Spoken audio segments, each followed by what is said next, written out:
যুবকেরা, এই যে সামনে রমজান মাস, অনেকে আমাদের কাছে প্রশ্ন করে, হুজুর রাগ করে বিয়ে দেয় না? ওই প্রশ্ন করে। হ্যাঁ, এটাও একটা জটিল প্রশ্ন। অনেক জায়গায় যুবকেরা বলে হুজুর বিয়ে দেয় না, সময় যখন হবে পিতামাতা এমনি বিয়ে দিবে। কথা বলেন ঠিক কিনা? অনেকে আমাদেরকে নানান ধরনের প্রশ্ন করে। অনেক যুবক তো অনেক কিছু জানতে চায়, বলে হুজুর রোজা থাকা অবস্থায় যদি আমার স্বপ্ন দোষ হয়, আমার কি রোজা হবে? একটা সহজ বিষয়। রোজা থাকা অবস্থায় যদি আপনার অজান্তে স্বপ্নদোষ হয়ে যায়, দিনের বেলা হঠাৎ করে ঘুমাইছেন, স্বপ্নদোষ হয়ে গেছে, আপনার রোজা ভাঙবে না। অনিচ্ছাকৃত ভাবে যদি স্বপ্নদোষ হয়ে যায়, তাহলে আপনার রোজা ভাঙবে না। অনিচ্ছাকৃত ভাবে যদি খাবারও খান, তবু রোজা ভাঙবে না। কিন্তু ইচ্ছাকৃত ভাবে খাইলে অবশ্যই রোজা ভেঙে যাবে। সামনে রমজান মাস, অনেক প্রশ্ন। একজন বলতেছে সেদিন, বলে হুজুর রোজা থেকে স্ত্রীকে জড়িয়ে ধরতে পারবো? আমি তখন বললাম কোনো সমস্যা নেই, স্ত্রীকে জড়িয়ে ধরতে পারবেন যদি নিজেকে কন্ট্রোল করতে পারেন। কথা কয় না? নতুন বিয়ে করেছেন, খবরদার, সাবধান। কিন্তু 12, 14, 15 বছর হয়েছে বিয়ে করছেন, কোনো সমস্যা নেই, রাগ করেন নাকি? রোজা থাকা অবস্থায় অনেক বিষয় আমরা ওলামা ইকরামদের কাছে জানতে চাই, কিন্তু বুঝি না। অনেকে আবার রমজান মাস এলে কয় হুজুর রমজান ইবাদতের মাস, তাহলে কি আমরা একেবারে মাহরুম থাকবো? কথা কি বোঝেন না? এই জন্য আল্লাহ তাআলা আবার এটা সুন্দরভাবে একটা দলিল দিয়েছেন। কি দিয়েছেন? আমার আল্লাহ রাব্বুল আলামিন বলেন, উহিল্লা লাকুম লাইলাতাস সিয়ামির রাফাসু ইলা নিসাইকুম। আল্লাহু আকবার। আল্লাহ রাব্বুল আলামিন বলেন, রমজান মাসে রাতের বেলায় তোমাদের জন্য তোমাদের স্ত্রীদেরকে বৈধ করা হয়েছে, হালাল করা হয়েছে। বলুন সুবহানাল্লাহ। এদিক খেয়াল করেন, ফজরের সুবে সাদেক থেকে শুরু করে সূর্যাস্ত পর্যন্ত, এই ইফতারি আগ পর্যন্ত সমস্ত কামনা বাসনা থেকে, সমস্ত পানাহার থেকে, যৌন কামনা বাসনা থেকে নিজেকে সংযত রাখার নাম হলো সিয়াম। এর নাম হলো কি? রোজা। এই জন্য মাথা ঠান্ডা রেখে আমার কথাগুলো বুঝবেন। তাহলে স্ত্রী হলো রমজান মাসে ইফতার করার পর থেকে সিহারি খাওয়ার আগ পর্যন্ত হালাল। সুবহানাল্লাহ কোন। ইসলাম কত সুন্দর, কি জানবেন? প্রত্যেকটি কথার দলিল আছে। আল্লাহু আকবার বলেন। এই জন্য রোজায় থাকা অবস্থায় স্ত্রীকে আপনি চুমু খেতে পারবেন, কোনো সমস্যা নেই, কিন্তু সেই পুরুষ চুমা খাবে যে নিজেকে কন্ট্রোল করতে পারে। যেহেতু সামনে রমাদান, রমাদান সম্পর্কে আমাদের কিছু জানার দরকার আছে না নাই? আল্লাহ যেন কবুল করেন, জোরে বলেন আমিন।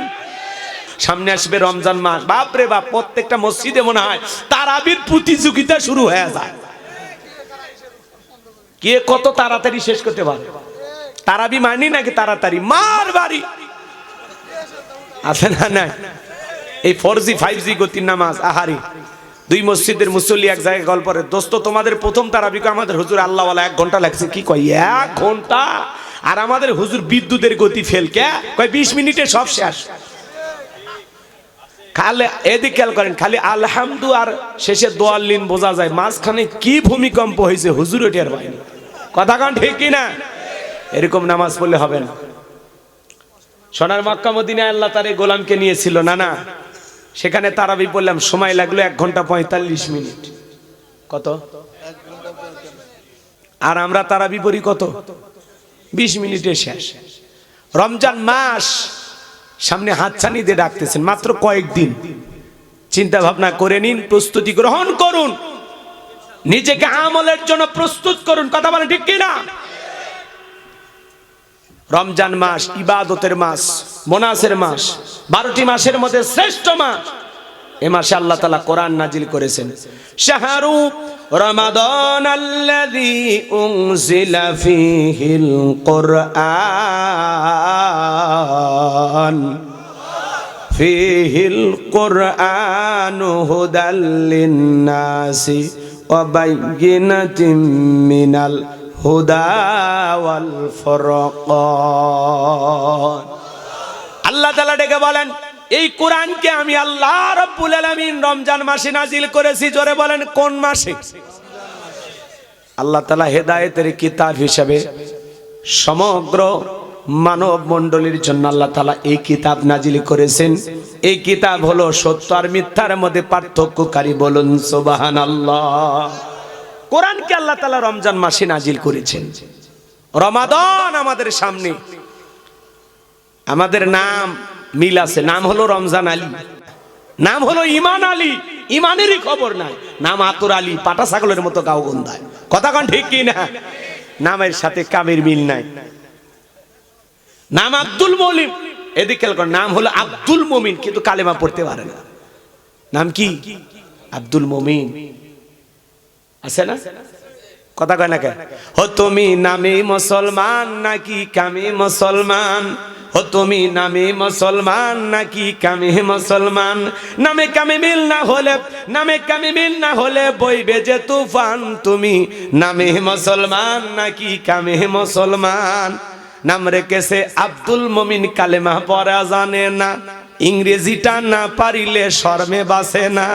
কবরে চলবে না ভাই, কবরে চলবে না ভাই, শুনবে যে সওয়াল। তুমি নামে মুসলমান নাকি কামে মুসলমান? নামে কামে মিল না হলে, নামে কামে মিল না হলে বইবে যে তুফান। তুমি নামে মুসলমান নাকি কামে মুসলমান? নামের সাথে কামের মিল হওয়া লাগবে। নাম ইমান আলী, ইমানের খবর নাই, তাহলে হইল রমজান আলী, কিন্তু রমজানের সাথে সম্পর্ক নাই। একটা রোজাও রাখে না। রাগ করেন কি ভাই? রোজা রাখবো তো ইনশাল্লাহ। আর মাত্র 6-7 দিন রমজান শুরু হয়ে যাবে। আহ, কি নিয়ামতের মাস, রহমত, মাগফিরাত, নাজাতে ভরা রমাদান। যে মাসে একটি রাত আছে লাইলাতুল কদর, এই রাত্রিতে ইবাদত করতে পারলে 83 বছর 4 মাস ইবাদত করলে যে সওয়াব, সেই সম পরিমাণ সওয়াব আল্লাহ তাআলা আপনার আমার আমলনামায় দান করবেন। বলুন সুবহানাল্লাহ। একটু জোরে বলুন সুবহানাল্লাহ। এত দামি মাস আমরা হেলাই খেলা নষ্ট করব না। আমরা রমাদানের শিডিউল সাজাবো, কিভাবে ইবাদত করব। আমরা সময়সূচি সাজাবো, কিভাবে ইবাদত করব, কখন তেলাওয়াত করব, কখন কি করব, ইবাদতে কাটাবো। পুরো রমজান যেন হয় আমাদের কোরআনময়। আল্লাহ কবুল করেন, জোরে বলুন আমিন। আমরা কোরআনকে বুঝবো, কোরআনের তেলাওয়াত করব, কোরআনের অর্থ বুঝবো, বাস্তব জীবনে আমল করব। কথা বলেন না কেন আপনারা? এরকম রমজান কাটানো আল্লাহ যেন আমাদের তৌফিক দান করেন, জোরে বলুন আমিন। যাদের সম্ভব হয় অবশ্যই ইতিকাফে থাকবেন ইনশাআল্লাহ। পুরো একটি মাসে আমাদের রমজান মাস হলো মুমিনের ইবাদতের মৌসুমের মাস। ফসল কাটার যেরকম মৌসুম থাকে না, ইবাদতের মৌসুম হলো কি মাস? রমজান মাস। সুবহানাল্লাহ বলেন। দেখবেন কুরবানির ঈদে আসলে ফ্রিজের যেরকম অফার দেয়, অমুক কোম্পানির ফ্রিজ কিনলে এত ছাড় আছে না? অফার অফার অফার দিলে ওই জিনিসের কি হয়? বেশি বিক্রি হয়।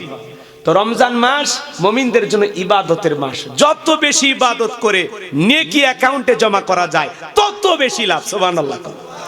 যেই মাসে একটি নফল ফরজের সমতুল্য, একটি ফরজ 70টি ফরজের সমতুল্য। সুবহানাল্লাহ বলে। অন্য মাসে 1000 টাকা দান করলে সর্বোচ্চ 70,000 টাকার সওয়াব পাবেন। আর রমজান মাসে 1000 টাকা মসজিদ মাদ্রাসায় দান করতে পারলে 7 লক্ষ টাকা দান করার সওয়াব পাওয়া যাবে। বলুন সুবহানাল্লাহ। তাহলে নিয়ত করেন যে সামনে রমজান, এই মাসে কিছু এই মাদ্রাসায় কিছু টাকা দিবেন। নিয়ত করেন রমজানে দাওয়াত বেশি করে দান করবেন, দুহাত খুলে দান করবেন। আল্লাহ যেন এইরকম মন মানসিকতা আমাদেরকে দান করেন। চিল্লা বলেন আমিন। আমার কথায় কি আপনারা বিরক্ত হচ্ছেন?